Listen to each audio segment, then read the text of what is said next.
도윤아, 브레이크에서 손 떼거라. 저는 단호하게 말했어요. 그가 휠체어 브레이크를 슬쩍 풀려고 하는 걸 봤거든요. 그때 바람이 더욱 세게 불었어요. 눈발도 얼굴을 때릴 정도로 강해졌죠. 만약 브레이크가 풀린 상태에서 이런 강풍을 만났다면 생각하기도 싫었어요. 저는 박말순입니다. 올해 72이죠. 40년간 초등학교에서 아이들을 가르쳤어요. 요즘은 기억이 가끔 흐려지긴 하지만 그래도 제 마음속에는 여전히 선생님의 습관들이 남아 있습니다. 어머니, 오늘 날씨 정말 좋네요. 사위 강도윤이 창밖을 바라보며 말했어요. 41살의 그는 겉으로는 참 효성스러운 사위였습니다. 설악산이라도 다녀올까요? 저는 깜짝 놀랐어요. 12월 초에 설악산이라니. 도윤아, 너무 춥지 않을까? 하지만 마음 한편으로는 설렜죠.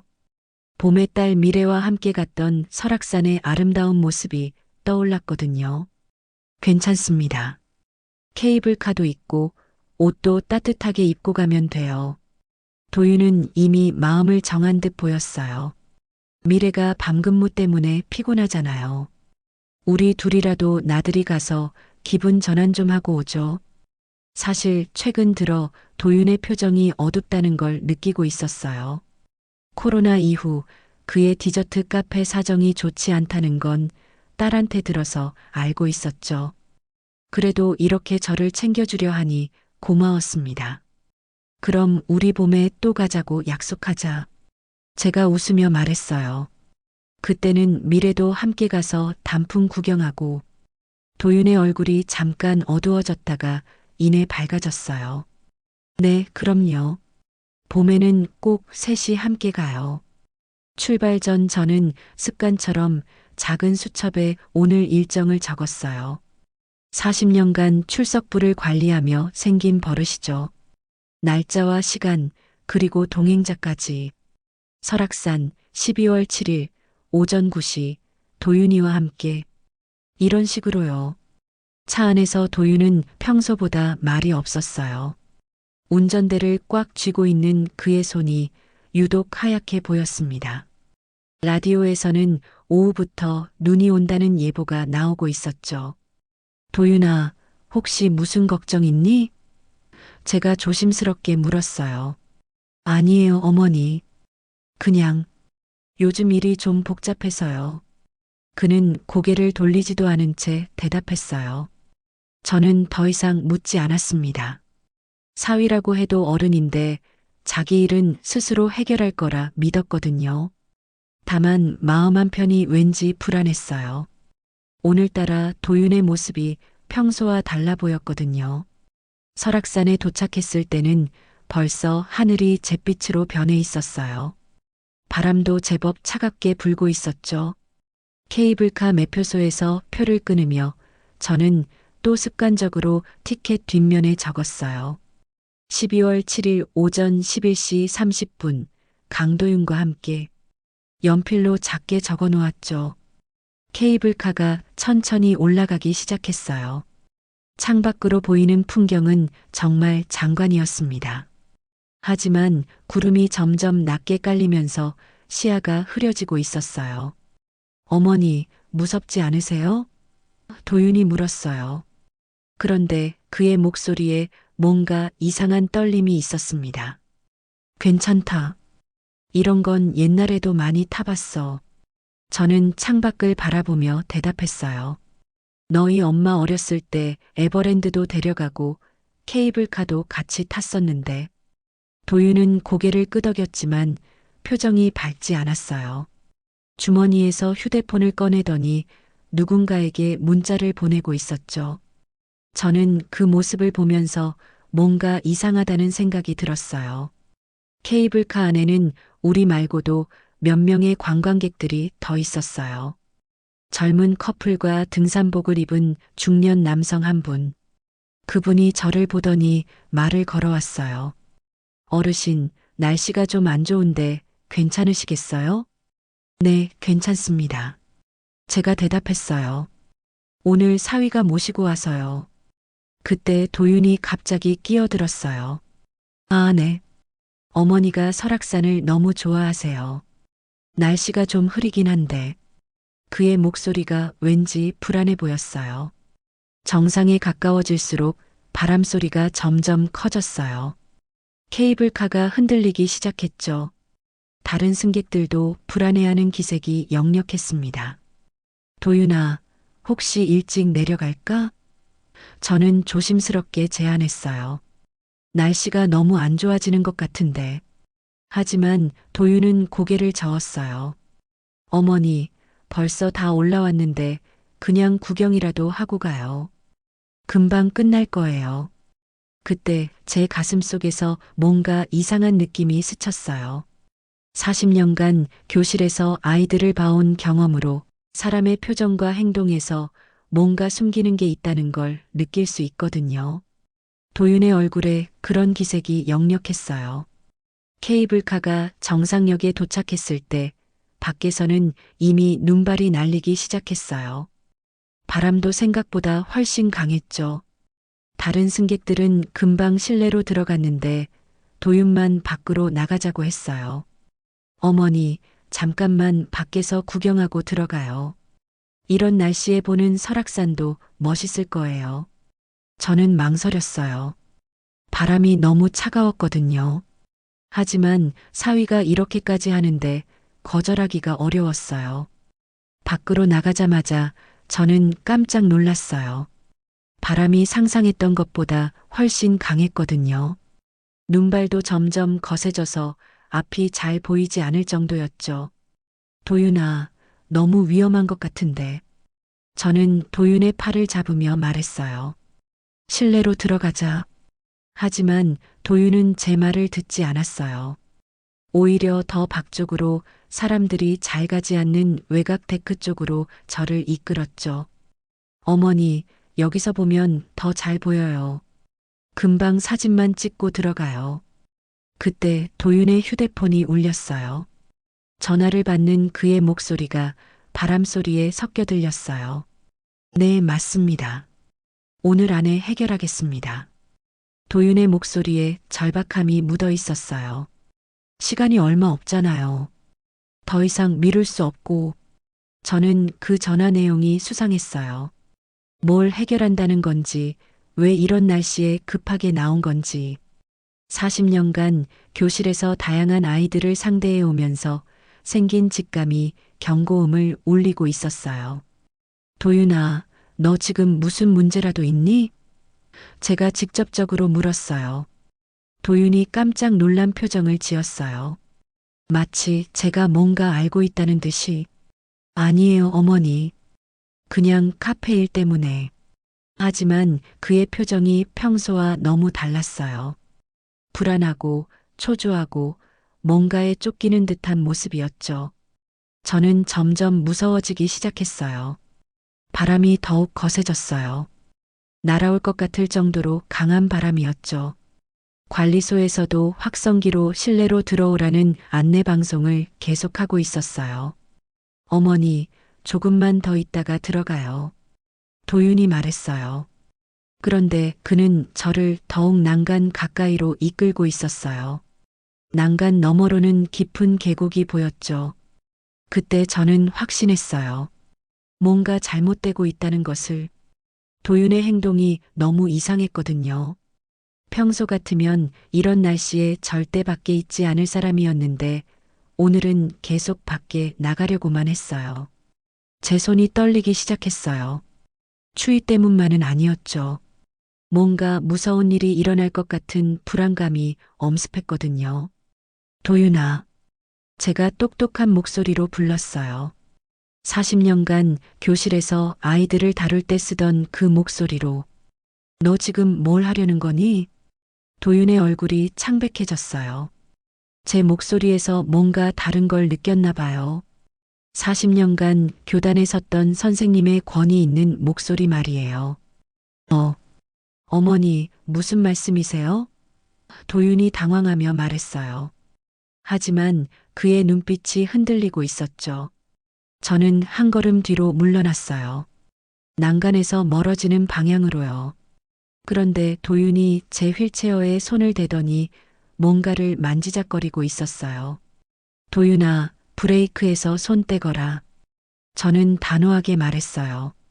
그가 휠체어 브레이크를 슬쩍 풀려고 하는 걸 봤거든요. 그때 바람이 더욱 세게 불었어요.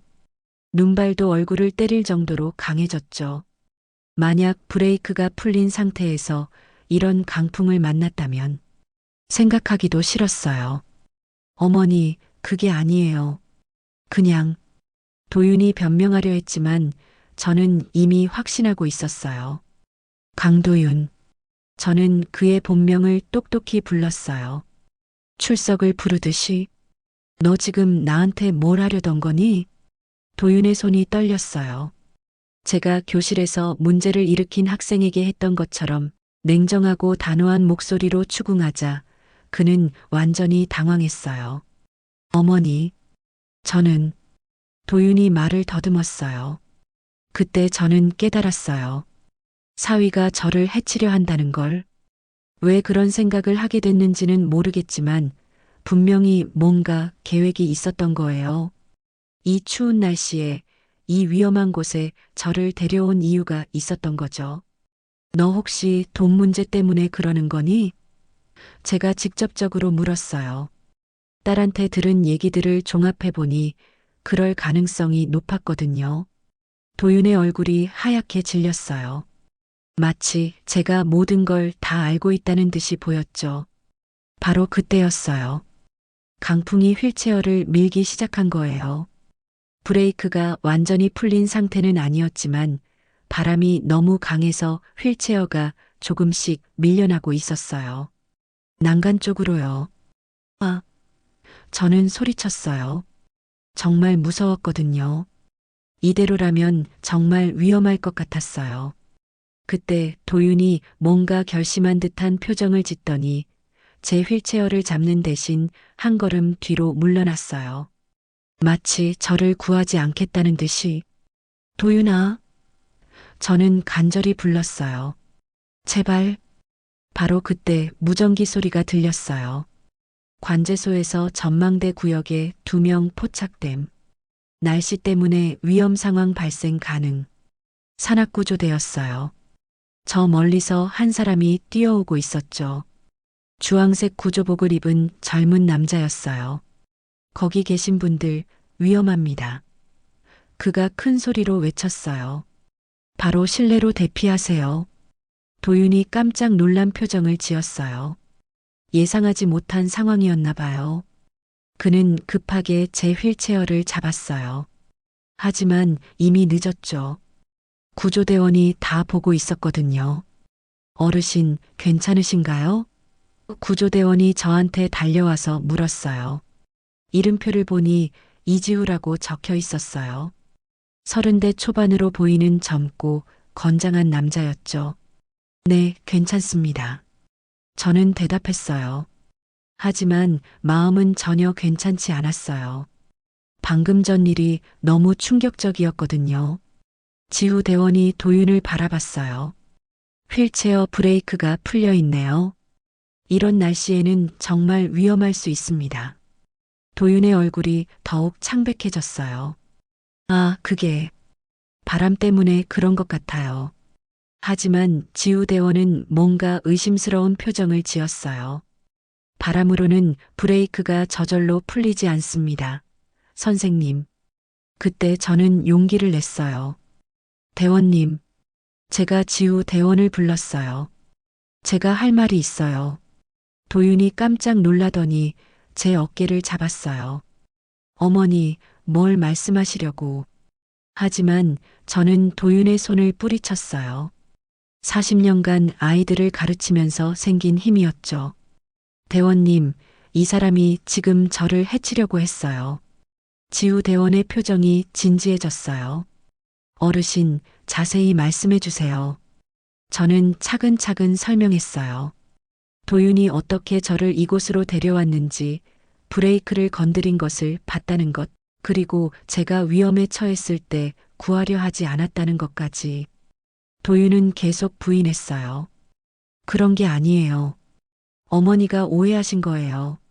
제가 왜 어머니를 해치겠어요. 하지만 지우 대원은 제 말을 진지하게 들어주었어요. 일단 안전한 곳으로 이동하죠.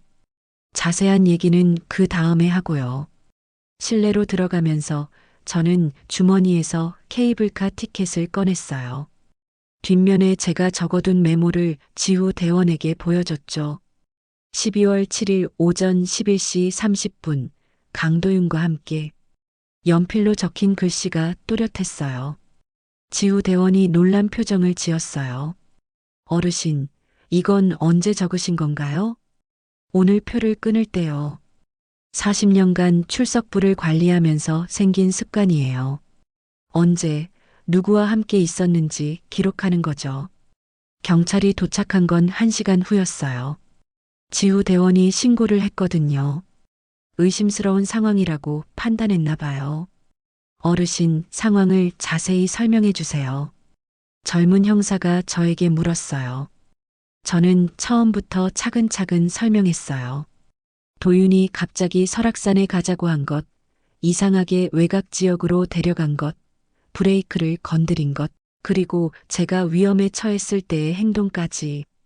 형사는 제 말을 다 들은 후 지우 대원과 이야기를 나눴어요. 등산로 통합관제 시스템 영상 확인이 가능한가요? 네, 파일럿 운영 중이라 오늘 촬영분이 있을 겁니다. 지우 대원이 대답했어요. 저는 그때까지 몰랐어요. 설악산에 CCTV가 설치되어 있다는 걸. 시험 운영 중이라니 정말 다행이었어요. 한편 다른 형사는 도윤의 휴대폰을 조사하고 있었어요. 도윤이 거부했지만 긴급 상황이라며 일단 확인한다고 했죠. 이게 뭐죠? 형사가 도윤에게 물었어요. 보험 관련 문의가 여러 건 있네요. 그리고 채무 관련 메시지들도. 도윤의 얼굴이 점점 어두워졌어요. 그건 사업이 어려워서. 어르신의 보험금이 얼마나 되죠? 형사가 직접적으로 물었어요. 저는 깜짝 놀랐어요. 제 보험금을 왜 묻는 건지 처음에는 이해가 안 갔거든요. 하지만 곧 깨달았어요. 도윤이 그걸 노리고 있었다는 걸. 3억 정도 될 거예요. 제가 작은 목소리로 대답했어요. 딸을 위해 들어둔 건데. 형사들이 서로 눈을 마주쳤어요. 그리고 CCTV 영상을 확인한 결과를 가져왔어요. 영상을 보니 확실히 의심스러운 행동들이 보입니다. 형사가 말했어요. 휠체어 브레이크 부분을 건드리는 장면, 그리고 어르신이 위험에 처했을 때 구조하려 하지 않는 모습까지. 도윤이 고개를 숙였어요. 더 이상 변명할 수 없다는 걸 아는 것 같았어요. 그리고 이 티켓. 형사가 제 케이블카 티켓을 들어 보였어요. 어르신의 진술과 정확히 일치합니다. 시간, 동행자 모든 것이요. 제가 40년간 해온 출석부 정리 습관이 결정적인 증거가 된 거예요. 누가 언제 어디서 뭘 했는지 정확히 기록하는 버릇 말이에요. 경찰서 조사실에서 도윤과 마주 앉았어요. 그는 고개를 숙인 채 말이 없었죠. 저는 40년간 교실에서 문제를 일으킨 학생들과 마주했던 경험을 떠올렸어요. 도윤아. 저는 조용히 불렀어요. 고개 들고 나를 봐. 도윤이 천천히 고개를 들었어요. 그의 눈에는 눈물이 고여 있었어요. 왜 그랬니? 제가 물었어요. 화가 났지만 목소리는 차분했어요. 교실에서 아이들을 다룰 때처럼요. 어머니, 저는. 도윤이 말을 시작했어요. 정말 죽을 것 같았어요. 빚은 눈덩이처럼 불어나고 카페는 망해가고 미래한테는 차마 말할 수도 없고. 저는 고개를 끄덕였어요. 그의 상황을 이해하지 못하는 건 아니었거든요. 그래서 보험금을 노린 거니? 제가 직접적으로 물었어요. 도윤이 고개를 끄덕였어요.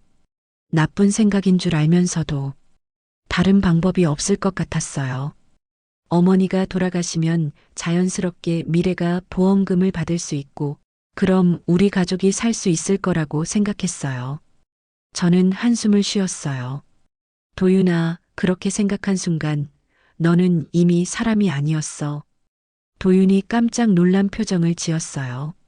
사람을 수단으로 삼는 순간 그 사람도 무너지는 거야. 저는 40년간 교단에서 아이들에게 가르쳤던 말을 했어요. 가족이라는 이유로 다른 가족을 해쳐도 된다고? 그게 사랑이니? 도윤이 울기 시작했어요. 죄송해요, 어머니. 정말 죄송해요. 미안하다고 달라지는 건 아무것도 없어. 저는 단호하게 말했어요. 내가 한 일은 분명히 잘못된 거야. 그리고 그 대가는 치러야 해. 형사가 들어와서 말했어요. 살인 미수로 기소될 예정입니다. 계획성도 있고 실제로 위험한 상황을 만들었으니까요. 도윤이 고개를 더 숙였어요. 저는 그런 글을 보며 마음이 아팠어요. 미워하고 싶었지만 동시에 불쌍하기도 했거든요. 도윤아, 마지막으로 한 가지만 묻겠어. 저는 일어서면서 말했어요. 너는 정말 가족을 살리려고 한 거니? 아니면 내 자신을 살리려고 한 거니? 도윤이 오랫동안 대답하지 못했어요. 그러다가 작은 목소리로 말했어요. 저 자신을 살리려고 한 거였어요. 가족은 핑계였어요. 그제야 저는 이 사람을 완전히 이해했어요. 자기 자신을 구하기 위해 가족을 희생시키려 했던 사람. 그런 사람이 제 사위였던 거예요. 그래도 진실을 말한 건 다행이야. 저는 마지막으로 말했어요. 그게 너를 다시 사람으로 만드는 첫걸음이 될 거야. 조사실을 나오면서 저는 딸 미래를 만났어요. 미래는 울고 있었어요. 남편이 시어머니를 해치려 했다는 사실을 받아들이기 힘들어하고 있었죠. 엄마, 정말 죄송해요. 미래가 제게 말했어요. 제가 남편을 제대로 보지 못했어요. 내 잘못이 아니야. 저는 딸을 안아주었어요. 사람 마음은 누구도 완전히 알 수 없는 거야. 하지만 이제 우리는 알았으니까 다시 시작하면 돼. 6개월이 지난 봄이었어요. 도윤은 집행유예 없이 실형을 선고받았습니다. 2년 6개월이었죠. 변호사는 집행유예가 가능할 거라고 했지만 판사는 엄하게 판결했어요. 계획적이고 악질적인 범행이라고 했거든요. 저는 딸 미래 그리고 산악구조대 이지후 씨와 함께 다시 설악산에 왔어요. 6개월 전 그 사건 이후로 이지후 씨와는 자주 연락을 주고받았어요. 좋은 청년이었거든요. 어르신, 여기서 사진 한 장 찍으실래요? 이지후 씨가 웃으며 물었어요. 그러자 저는 고개를 끄덕였어요. 봄의 설악산은 정말 아름다웠어요. 6개월 전에 그 무서웠던 기억들을 씻어주는 듯 했죠. 실록이 우거지고 따뜻한 바람이 불고 있었어요. 케이블카 매표소에서 표를 끊으며 저는 또 습관적으로 티켓 뒷면에 적었어요. 5월 15일 오후 2시, 미래, 지후와 함께. 하지만 이번에는 그 옆에 한마디를 더 적었어요. 다시 시작. 미래가 제 어깨를 살짝 두드렸어요. 엄마, 뭐 적으시는 거예요? 그냥 기록이야. 저는 웃었어요. 좋은 기억도 기록해둬야지. 케이블카 안에서 이지후 씨가 말했어요. 어르신, 그때 정말 용감하셨어요. 보통 사람 같으면 그냥 넘어갔을 텐데 끝까지 진실을 말씀해 주셔서 고맙습니다. 저는 고개를 저었어요. 용감한 게 아니야. 그냥 선생님 습관이었어. 잘못된 건 잘못됐다고 말하는 거. 정상에 도착해서 전망대로 나갔어요. 6개월 전 그 무서운 일이 있었던 바로 그 자리였죠. 하지만 이제는 무섭지 않았어요. 오히려 마음이 평온했어요. 엄마, 도윤이 편지 보냈다고 하던데요. 미래가 조심스럽게 말했어요. 응, 받았어. 저는 고개를 끄덕였어요. 감옥에서 보낸 거. 편지에는 진심 어린 사과와 반성의 글이 적혀 있었어요. 그리고 출소 후에는 정말 새 사람이 되겠다는 다짐도요. 진실한지는 모르겠지만 적어도 글에서는 진정성이 느껴졌어요. 용서할 수 있을까요? 미래가 물었어요. 용서는 시간이 필요해. 저는 솔직하게 대답했어요. 하지만 미워하지는 않아. 미워해봐야 내 마음만 아프니까. 이지우 씨가 말했어요. 요즘에는 노인 대상 범죄가 정말 많아요. 특히 가족들이 저지르는 경우가 늘고 있다고 하더라고요. 그래서 더욱 조심해야 해. 저는 고개를 끄덕였어요. 사람들이 알아야 해. 이런 일들이 실제로 일어나고 있다는 것을. 우리는 한참 동안 설악산의 풍경을 바라봤어요. 봄볕이 따뜻하게 얼굴을 감쌌어요. 6개월 전에 그 차가운 눈보라와는 정반대였죠. 돌아가는 길에 저는 딸에게 말했어요. 미래야, 혼자 키우기 힘들면 언제든지 말해. 엄마가 도와줄게. 고마워요, 엄마. 미래가 제 손을 꼭 잡았어요. 앞으로는 정말 잘 살겠어요. 집에 돌아와서 저는 케이블카 티켓을 서랍에 넣어두었어요. 6개월 전 그 티켓 옆에 2장의 티켓이 나란히 놓여 있는 걸 보니 뭔가 기분이 묘했어요. 하나는 강도윤과 함께라고 적혀 있고 다른 하나는 미래, 지우와 함께 다시 시작이라고 적혀 있었어요. 그날 밤 저는 오랜만에 편안하게 잠들 수 있었어요. 악몽도 꾸지 않고 무서운 생각도 들지 않고 그냥 평온한 마음으로 잠들었어요. 40년간 교단에서 아이들을 가르치면서 배운 게 있어요. 사람은 변할 수 있다는 것. 하지만 변하기 위해서는 먼저 자신의 잘못을 인정해야 한다는 것. 도윤이 정말 변할 수 있을지는 모르겠지만 적어도 기회는 주어져야 한다고 생각해요. 제가 경험한 이 일이 다른 어르신들에게는 일어나지 않았으면 좋겠어요. 그래서 저는 이 이야기를 용기 내어 말하게 된 거예요. 40년간 교실에서 아이들을 가르쳤던 선생님으로서 마지막 수업이라고 생각하면서요. 앞으로도 의미 있는 이야기들로 찾아뵐게요. 구독과 좋아요는 저에게 큰 힘이 됩니다. 모두 편안한 밤 되세요.